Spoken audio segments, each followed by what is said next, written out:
Welcome back to our channel Guide Hub. In this video, we will be learning how to remove minimum age restriction on Instagram. To remove minimum age restriction on Instagram, first of all, tap open Instagram application in your device or visit the official website, that is instagram.com. Either way, make sure that you are logged in. Once you are logged in, tap on the profile picture located on your bottom right. Now tap on the three horizontal lines on your top right. Here you have to scroll down in professional section and tap on creator tools and controls. Here you have to tap on minimum age.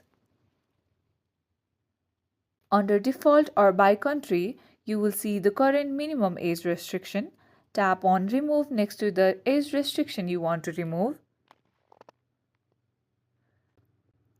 And here you go. You have successfully removed minimum age restriction on Instagram.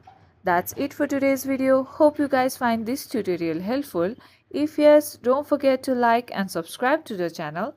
Press the bell icon so you never miss out to our videos. Goodbye till then.